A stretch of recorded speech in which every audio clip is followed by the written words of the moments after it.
Welcome to the Grief Ladies, the practical guide to what comes next. I'm Kelly Doherty.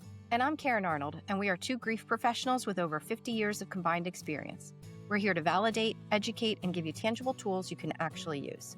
Each episode motivates you to take action and reminds you it's okay to want to feel better. This is the Grief Ladies, a guide to what comes next. Hi, everybody, and welcome to the Grief Ladies podcast. I'm Karen here with Kelly, and today we are welcoming Karen Sprinkel. Karen, thank you for being here. My pleasure. Thank you for having me. Absolutely. So we just usually start right off with the bio so that everybody can know right away a little bit about you and some of the work that you do. So we're very happy to welcome Karen Sprinkel, who is a psychotherapist, consultant, teacher, and author. Her unique East-West approach to healing trauma emerged over her years she lived in Asia. Her specialty is a combined trauma modality and certifications using EMDR, brain spotting, somatic experiencing, internal family systems, ketamine-assisted psychotherapy, and psychedelic-assisted therapy. She finished her master's degree studying Buddhism and researching the impact of trauma resulting from violent crimes in Tibet, Nepal, and the U.S. Karen's passion is reflected in her podcast, Trauma, Psychedelics, and Buddhism. So, Karen, a lot of good stuff there. We're really eager to talk to you today. So let's jump right in and tell us a little bit about your work and what you do. Well, I would like just to say that I'm a trauma specialist, but my whole life I've really kind of been an existential human being. Probably very similar to you and Kelly, that just really trying to understand the meaning of life, why we're all here as human beings, why does loss happen, why does death happen, why are we born to die? Like these kind of questions I had even as a little girl. So I would like to start with that. So I'm human first, right? Like very human, very existential first. And I'm a trauma specialist, but I definitely have a spiritual or philosophical frame of Eastern traditions and Buddhism. And I have found that psychedelics have really helped people kind of make that bridge of connection between trauma healing and a spiritual or philosophical frame to help hold them through their grief. Yeah, it's something you definitely hear more about these days. But I feel like it's usually like a headline or something that you get little snippets. But, that difference between actually, talking to somebody that's working through it. So what does your population that you work with and the work that you're doing, what does that look like? Well, I mean, it's changed over the course of my career, but now I would say I predominantly work with adult individuals that are already at later stages in their life or their healing work. Frankly, like I'm now working with folks that really just want to thrive. But the first kind of third of my career was working with first stage of therapy folks and folks that had just been victimized, where now I work with clients that have already done years of therapy and they really still feel stuck in this one area, or they can't seem to get past the traumatic or grief stages of the loss of their loved one. So they're coming in to kind of feel freedom and liberation from that, but they kind of already have done their first stage of therapy work. And so I often work with clients in an intensive way. So I have less and less hourly clients now, and I have more and more clients that come for 2 hours or 4 hours or for a full day. I really like doing intensives with clients anymore. Yeah, it must allow for such a more immersive experience, to really have that time to be sort of processing. And well, it's interesting to see even from your own perspective how you found that switch and how that probably helps, I'm sure. So, in terms of that work that you do when you are spending that kind of time with people, what are some of the things that you are focusing on that you think is important for people who are feeling stuck? Well, it depends on the person, obviously. So we do an intake, and I try with their help to try to understand kind of the core negative cognition they're still holding, core negative wounding, core negative narrative, what the positive of that is, right? And then we go into the somatic patterning and what's kind of their dominant somatic response in their body when they're stressed, what's their dominant, trauma response. And then how do they self-regulate themselves? How do they handle co-regulation? And then we look at the spiritual frame, which is also the philosophical frame, and what is their foundation of that. And we kind of get that established in the intake before we move into the intensive. And I also started this assessment model, which is helping us determine if someone is more dominant in their patterning, anyways, of processing their trauma mentally or somatically or spiritually. And I have found that the approaches I used really differ client to client based on that. Like there's some clients, I'm sure you guys see the same thing, where it's really a mental narrative that they keep looping and looping and looping. Like there must be something wrong with me, or it's my fault. Like, it's my fault my loved one died, for example. Or it could just be they don't have the narrative, but they just feel this deep well of despair constantly, or they're always kind of like tense and on edge. And so we view that more as like trauma body. And then if it's spiritual, it's sometimes like life is meaningless, or why do bad things happen? What's the point of life? And so they lack a spiritual frame that's kind of positive. So I kind of assess that first. And again, I do this with my clients because we want them to agree with the assessment. And every once in a blue moon, there's a client that says, no, I don't think I have that cognitive narrative. And then we explore that together and why they feel they don't have that cognitive narrative. So I think assessment's really important to really know the right approach. And then as far as what happens in the 2 hours, 4 hours, or 8 hours, I really try to use different approaches mentally, somatically, and spiritually in one day. Yeah. So does that help right now for the frame? Does that make sense? For sure. Definitely. I would love for you to talk a little bit, because we have not had anybody on the podcast yet talk about the use of psychedelics. And obviously I've done some trainings where I've heard you talk about the use of like ketamine, and I'm fascinated by it all. And I would just love to hear a little bit more about what that looks like and why is that so beneficial? I mean, the research that's coming out is obviously really strong and powerful about how much it can help. Yeah. So why do you think that is? Are you ready to take the next step on your grief journey with real tools and compassionate guidance? The Grief Ladies are launching a brand new workshop series based on their signature grief, GRIEF framework. 5 trail markers to help you find your footing after your loss: grounding, rebuilding, interacting, evolving, and finding. Each workshop focuses on one trail marker, guiding you through practical steps to move from surviving to living again, all in a space that's honest, supportive, and real. Led by grief experts Kelly Doherty and Karen Arnold, these workshops combine decades of experience with tools you can start using today. Visit griefladies.com to explore the upcoming workshops, because you don't have to climb this mountain alone. Okay. I'm trying to answer that because it's like a 5-hour answer.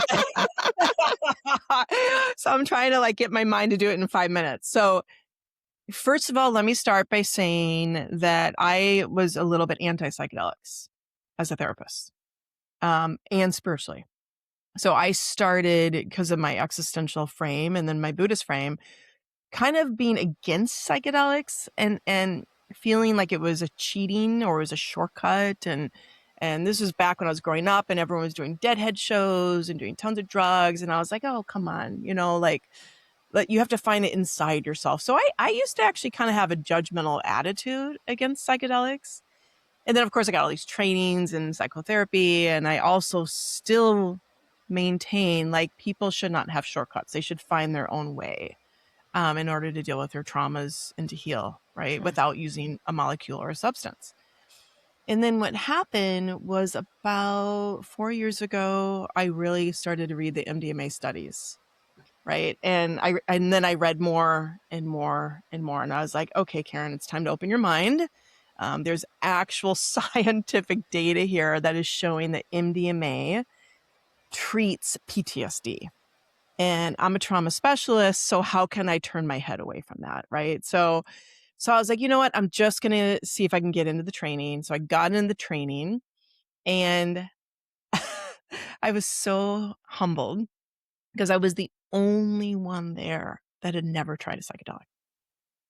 I felt so naive. I felt not that anyone else shamed me or anything like that, but I was like, okay, like I tried EMDR before I gave EMDR to my clients, right? I tried brain spotting before I embarked on brain spotting with my clients. I did SE before giving SE to my clients. So I can't imagine ever getting to that point unless I try it myself. And all these professionals were there talking about how it changed their lives. So at the time, I was like, okay, it's time I at least try ketamine because that's the only nationally approved molecule. And so I undertook ketamine myself. And I was like, oh my gosh, anything that I had touched on in my therapy work, like anything over the course of 30 years, and anything that I touched on spiritually in my Buddhist frame, all came through in these dosage journeys. And because I went intentionally, right? And so I thought to myself afterwards, if I, who am very productive and functional and successful in the world, have done a lot of work on myself, if I am having this profound response to this molecule, just imagine what it can do to my clients that are still holding so much stuckness inside, even still with EMDR and brain spotting and SE and IFS. And so then I got myself trained in ketamine as well. And then I started to provide ketamine to my clients. And then it just started to just unfold from there. And I would say about 80% of my clients feel a tremendous shift after doing ketamine. Not all, it's not 100%, but a good solid 80% have noticeable, lasting, durable, and sustaining changes. Now, there's about 10% that have a great dosage journey, but then it kind of lingers and for a little bit and then it kind of goes away. And then there's about 10% that really don't feel any changes from it, right? But again, statistically speaking, that was a game changer.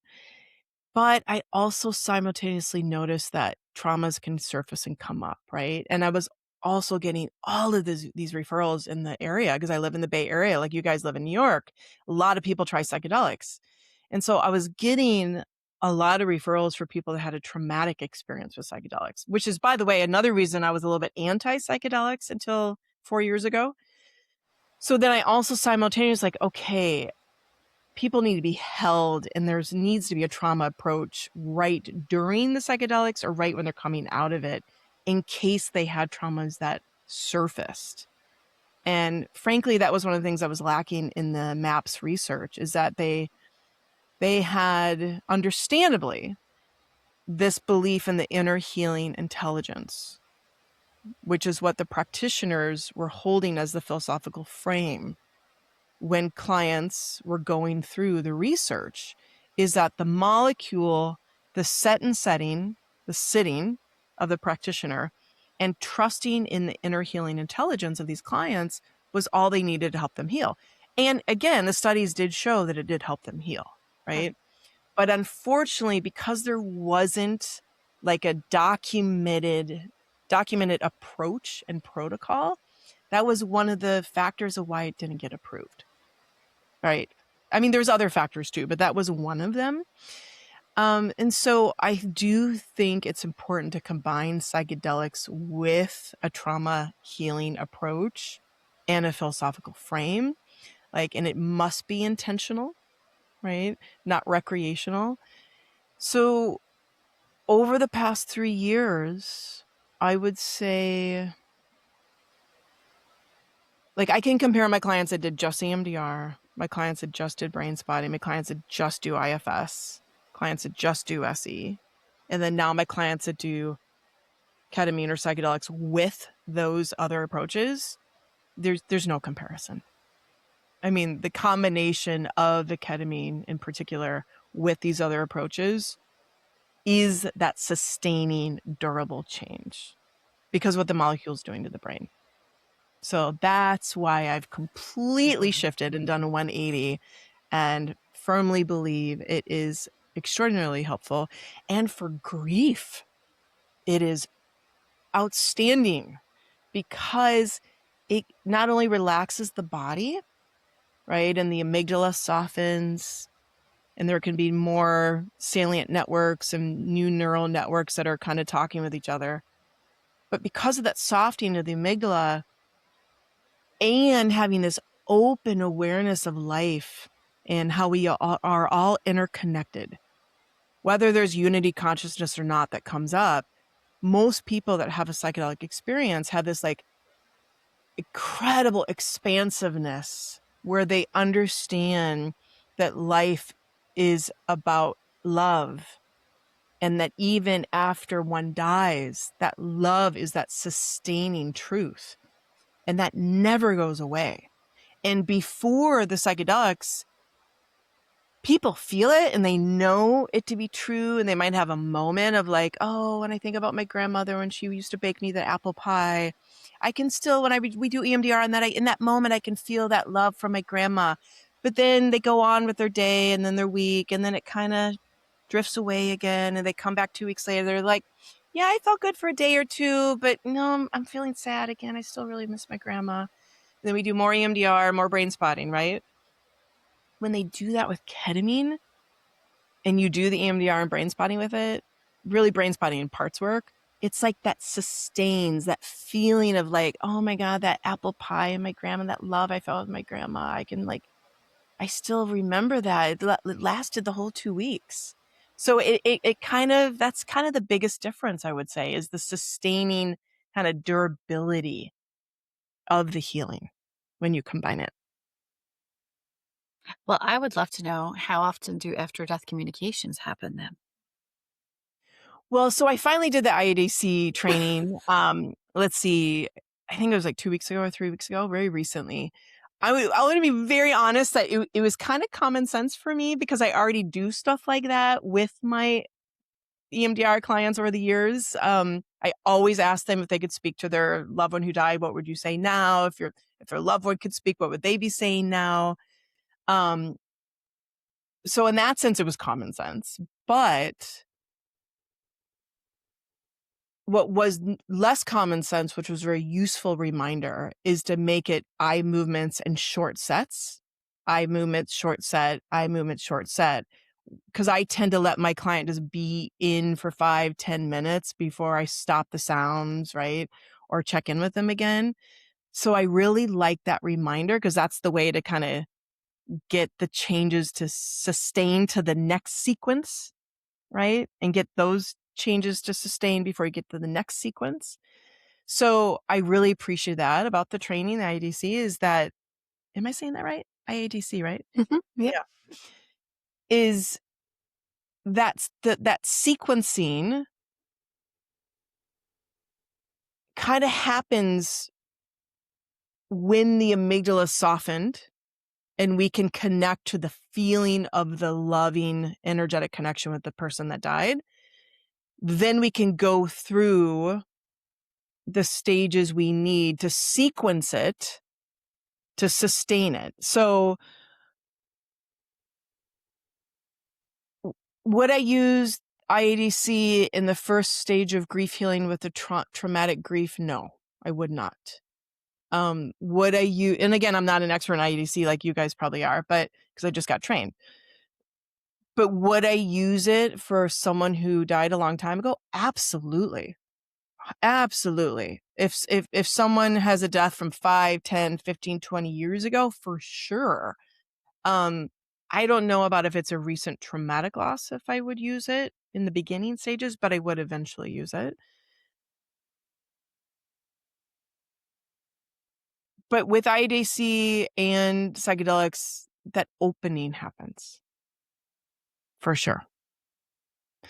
Did that answer your question? Yeah, I'm just Okay. assuming that even if you take IADC off the table, right? Mhm. Probably the work that you're doing with grieving clients that are coming in, and through the use of psychedelics, they're more likely to probably have that after death communication.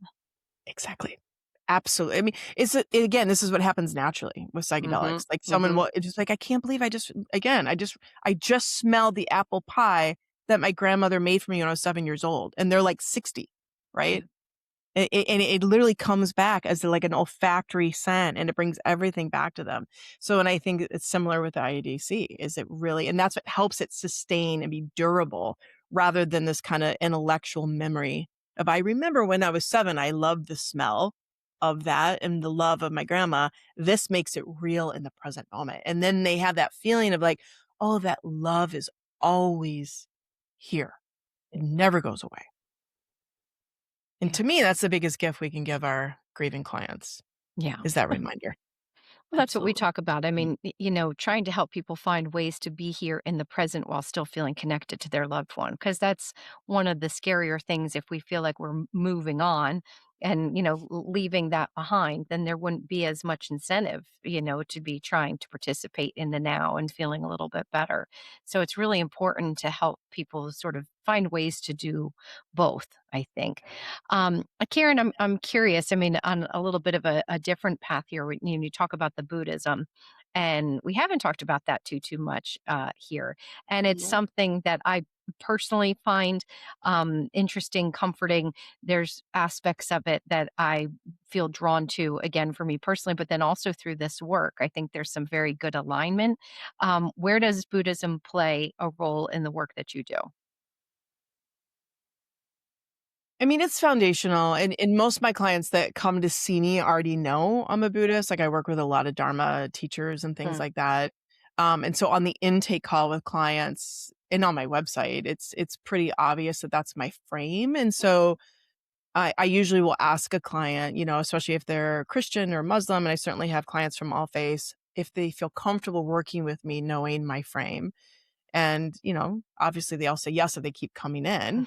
Um, but I always like to be honest about that up Sure. front. And so in the intake phone call or in the intake session, that's kind of how I get to understanding if they do have a spiritual foundation that's resourcing, and or if they have trauma spirit.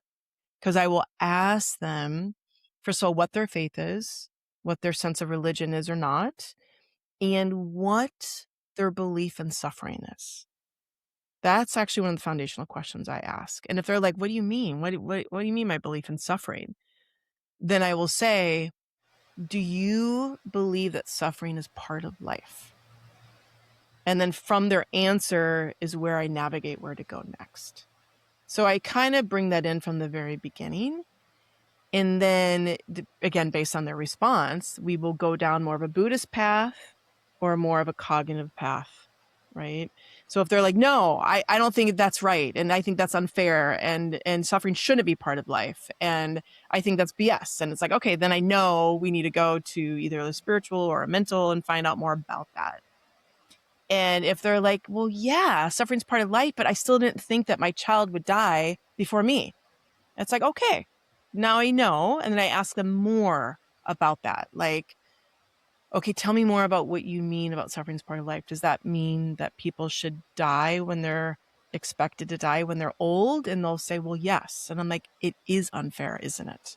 And then we kind of break it down from there. And then I might introduce just like the Four Noble Truths, like suffering is part of life. The goal is the cessation of suffering. And how we get there is to identify what we're attaching to, and then the reality of the impermanence. And then I usually ask them, especially if it's like the grieving mom, if you knew when you got pregnant, or if you knew before you even were intimate with your partner that your child may die, before you, would that have stopped you from giving life to that child? And I've never had someone say no. Everyone says, well, that's free. Of course that wouldn't stop me. Are you kidding me? And then sometimes they get a little angry, and it's like, okay, there we go. Right. And then, so we have this like foundational frame now we can work with. Like, you would have still given birth to your son, even though he died before you. So that means you believe in impermanence. You know that what we have every day, we cannot rely on is going to be there tomorrow. Okay. So now let's help you grieve this. Right. Like, so that's kind of how I start with the philosophical frame of that. We really have to understand people's foundation of suffering. Yeah. That being said, I started early in my career with those that had horrific victimization, which should never happen to any human being, right? So as we know, there's natural grief, there's premature, dying too young from natural causes, and then there is horrific homicide, right? Murder, rape. I can get really graphic here, right? And so again, very different approaches for how I would handle that. Now, if I was dealing with a mom whose daughter was raped and murdered, I would not say, "Do you believe in permanence?" That would be very insensitive of me, right? We would first have to work through the utter injustice that another human being could take another human being's life, right? For sure, when there's been a homicide in the family, it's almost always a trauma spirit, right? Let alone mind and body. Yeah. There's almost always a repair that needs to happen with having this individual find some bearings again with humanity, right? If there's been such darkness, how do you help them restore some faith and humanity?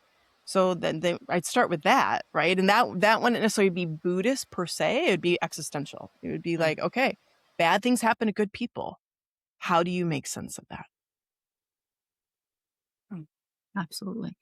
So I'm curious, this is a bit of a shift. One of the things that we ask all of our guests to fill out a form before they come on, so we have some background. You talked about a grief impact statement. Oh, yeah. Mm-hmm. And I would love to hear a little bit more about that. Yeah. Yeah. Oh boy. Right now my mind's going through a whole bunch of memories of different clients because it's so beautiful. One has to be ready, first of all. If the viewers don't know, at least in North America and particularly the United States, in the criminal justice system, what happens if there's been a victimization and the perpetrator was caught? Okay. So let's say someone was sexually assaulted and the perpetrator was caught. There often is a trial, a hearing, a sentencing, and so forth. Okay. So what started to happen early in my career when I was working with the surviving loved ones of homicide or victims of direct assault, there started to be this stark difference between those whose perpetrator were caught and those who weren't, right? And those whose perpetrator were caught got to go through the criminal justice process, which is traumatic in itself, right? But there's like these guideposts, right? And there's these frames, and there's kind of like a structure to it. And it is called the criminal justice system for a reason, because it is an advocacy system for the criminal, not the victim. And so victim services and victim impact policies started to be created back in the late 70s through the 90s, where victim rights started to be a real thing. And so the criminal justice system started to change, where they started to focus more on, okay, how can we tend to these victims? And so throughout the United States, all the prosecuting attorneys' offices, the district attorneys' offices, started to have victim advocates that actually work directly with the prosecutors, right, to help support the families. Because the judges and the detectives and the attorneys realize we can't emotionally support these families. We don't have time, nor do we have training for it. So, and that's what I worked with early in my career, is these victim advocates. And the agency I worked in was a victim advocacy peer agency. And so in that, the victim impact statement became a thing. Okay. And so what happens when the plea deal happens, or the jury finds the perpetrator guilty, then there's a sentencing hearing. And at the sentencing hearing, the victim gets to face the perpetrator and or choose to do a video or a written statement if they feel like they can't face in person their perpetrator. And by the way, this is open to anyone that wants to speak. It could be the witness, it could be the family member, it could be the best friend. So anyone could come to sentencing and they can read their victim impact statement.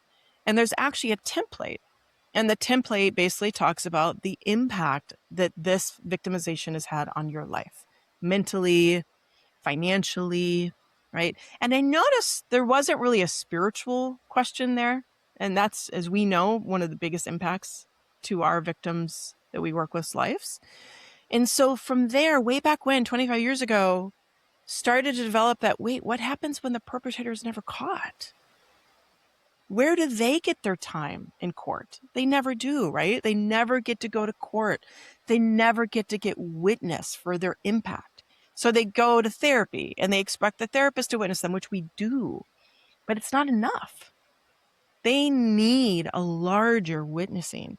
So at that time, it was like, okay, if the perpetrator is never caught, let's have you write a victim impact statement anyway. And I want you to read it in room. I want you to read it in the peer support group. I want you to read it to all your loved ones. And then that turns slowly into just a grief impact statement. What about all the people that it wasn't necessarily a tragedy, but their loved one died early, or their loved one died too soon, or their loved one died unexpectedly, or their loved one died even when they're 80 and they're having such a hard time with it? Okay, let's help you write this grief impact statement. How has it affected you? The loss of your grandma, how did it affect you mentally? Let's start with that. How has it affected you in your body? What's happening with your health and your body since your grandma died? How has it affected you spiritually? And how has it affected all the younger parts that live in you? Like, for example, that 6-year-old that loved the apple pie, how has it impacted your 6-year-old that still lives inside of you? And then we ask, who would you like to witness this impact? And then we might do first EMDR and then imagining, visualizing, reading their grief impact statement to their community, right? Or to the doctors in the hospital that couldn't save their loved one, or whatever it is. And then we actually encourage, like, go out and read it, post it somewhere. This is your impact. This is you witnessing. And in you witnessing, you are honoring your loved one that much more. Before we jump back into the episode, we want to share something that's really close to both of us. The Grief Experience, Tools for Acceptance, Resilience, and Connection, is not only a powerful book, it's actually how we met. We were 2 of the 25 authors who came together to write this collection.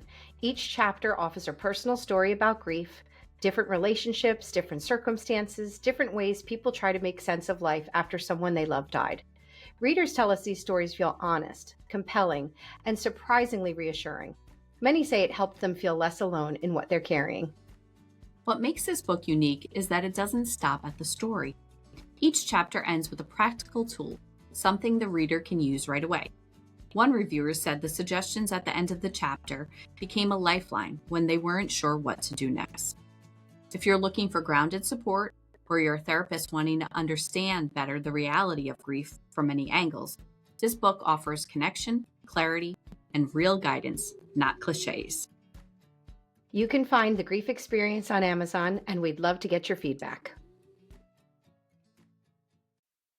I love that. I love that idea, and I think it's beautiful, and I think it's perfect segue into Celebrate Their Life. So we have this segment every week where we really talk about how do we honor and celebrate our loved one's life rather than focus on the death. You know, so many people can get stuck on that ending, and so we want to remember all the good. And so what are some ways that you can celebrate their loved ones' lives for you? So there's a couple different things. The first is on intake again. I have people write their top 10 happiest moments in life and their top 10 worst moments in life. That's what helps me get their kind of foundation of everything. But I do the same thing with their loved one, right? So like, what was at this age, 0 to 5, what was the best memory you have of your grandma? Okay, 5 to 10, tell me your favorite memory with your grandma. And then, 10 to 15, if they're like, oh God, I feel so bad when I was 11 years old, I snapped at my grandma. Then we got to do some EMDR real quick on that one, right? And to get it back to something positive. Okay. And then what would your grandma need you to say? What does your 11-year-old need to say to your grandma that never got to say something to your grandma when she snapped at her? Right. And then 15 to 20. So we kind of do it age wise. And that's also a way to find out if it's really been cleared enough. right? And then something concretizing. Okay, now that you've gone through all of these stages of honoring your grandmother and all the positives she made in your life throughout your life, how would you like to concretize that? Would you like to have an altar? Is there something you do on a daily basis? Would you like to have something around your wrist? Do you want her picture hanging up in your office? Would you like to talk about your grandma more? That person that always avoids talking about your grandma, do you want to remind them that it's okay to talk about grandma with you? Like, so just stuff like that to really make it concretized so it's not just in the therapy office. There's so many folks that only talk about these things in therapy. So really try to help them have a daily practice with it to really, like you said, positively memorialize their loved one. And I'd say most people do. Most people find some concrete way to kind of keep their loved one living through them. Does that answer, Kelly? Yes, that's perfect. I love that. I love Yeah. that idea. Yeah, Yeah. definitely. Well, and as we were saying earlier, we always like to leave people with something that they can have as a takeaway, something they can start. And I think you've already mentioned some of those things, especially in the connection and in honoring them. But what is something that you would suggest for somebody who's listening, something that can help them? Because I think sometimes we feel like help is finding the right therapist and making the phone call and waiting for them to get back and get on the calendar. And we really want to start those action steps as soon as possible and keep people sort of in motion. So, what would you say is something a person could do that would get them started on this journey? So many different things. So it depends on, again, who I'm talking to. Sure. Because I lived in a culture for a while that didn't really have mental health treatment as a norm, and it was temples for them. So if we have a listener that's listening right now, and they have a little bit of resistance to mental health treatment, or they're waiting to find that perfect therapist, the first thing I'd want to say to them is, what is a way you can honor your loved one in a larger way? How are you honoring your loved one in a larger way? So it's not just inside you, whether that's going to church, whether it's going to temple, whether it's donating, right? That $50 in honor of your loved one. And then, and I'll come back to that in a moment, but mental health wise, I think it's really important for viewers to understand the value of witnessing and going to have someone that you talk to about what you're going through does not mean something's wrong with you. It's giving witnessing to not only your experience, but it's also giving witnessing to your loved one who died. And I don't want anyone to feel shame or guilt when I say this at all. I don't mean it this way at all. But the very resistant or resistance to go into mental health treatment, to talk about your loved one, not only delays your healing, but it delays you honoring your loved one who died. Mhm. Talking about your loved one absolutely honors their life. That is how we honor them. And that being said, there's some stages where there's avoidance and you just can't go there yet. That's okay. When you're ready to talk a little bit more, it's important to find a mental health professional and keep in mind they're not going to be perfect. We're going to have moments of misattunement. We're going to have moments where we forgot the memory that you told us about your loved one when you were 12, and you might have to remind us. That doesn't mean we don't care, right? We just can't remember all the details. That's why we need you. That's why we need you to keep telling us, and that's how you continue to honor your loved one. But I just want to go back to the first thing about service, because I want to explain that, because I didn't use the word service yet. In Asia, there's already this thread of understanding that life exists beyond our human form. Like that's already built into the culture. In the Judeo-Christian culture here, we don't have it as much as a foundation. We have either more like this kind of heaven hell concept, in that we have one life. And it doesn't matter whether you have the frame that this is our only life we have, and then we go to heaven, or if you have the frame that this is our life, and then we may potentially have a future life.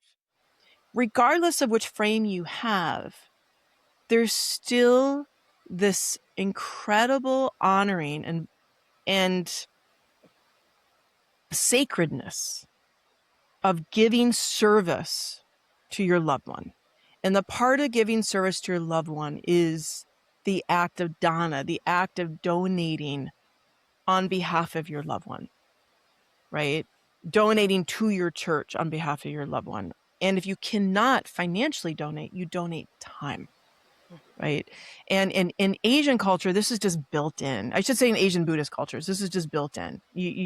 You have 7-day ceremonies rather than 1-day memorial, right? You have 49 days of prayer, for example, and you always go and you do merit. You're always going and doing merit on behalf of the loved one who died, especially in the beginning. Every year after, you make sure you go back to temple and you give merit, which is like you give an offering. You give an offering to someone else to honor your loved one's life. So you put your loved one who died on an envelope, and you put either incense in the envelope or you put money in the envelope, and then you give it to a monk. And the same process could happen here with a priest or a rabbi, whatever your faith is. And it's in that offering that you are giving of service for your loved one. And that extends the feeling of their life not only having meaning just for you, their life continues to have meaning for others. And I think that is so important for anyone that's lost a loved one, is that your loved one's life extends so much beyond the impact they made on you. It continues to give. So again, it's like concretizing that, continuing to honor by giving to something or someone else in honor of your loved one is a way that you can continue to help your own grief. Yeah. So that would be my biggest offering. Yeah, it's a great suggestion. Just, being able to do things in their name, and that it feels like such a connection to them. And again, as we said, kind of being able to be here in the present, but bringing them here with us. So those are great suggestions, Karen. So if someone wanted to get in touch with you or learn more about what you're doing, what would be the best way for them to do that? That's a great question. Let's see, probably either my website directly, which has my email, which is Karen@KarenSprinkel.com. Okay.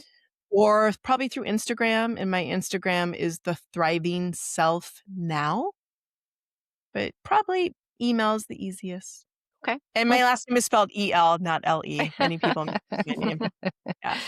Well, that's great. And Kelly usually puts all of that in the notes that, accompany the podcast. So that will help people find you as well. So, Karen, thank you so much for everything that you shared today. I mean, it was a lot of really good information, a lot of probably new information to some people as well, for me included. So it's really been a joy having you here. So thank you for sharing all of your wisdom with us. So we really appreciate it. And thank you, Kelly. And thank you to everybody for being here. We definitely hope to see you again. Thanks for joining us on the Grief Ladies. Don't wait to feel better to get started. Getting started is what makes you feel better. Put this week's tool to work. If today's episode helped, share it with someone who needs it and leave us a review. We'd love to hear from you. And remember, we're here for you, your trusted grief ladies, navigating this path together.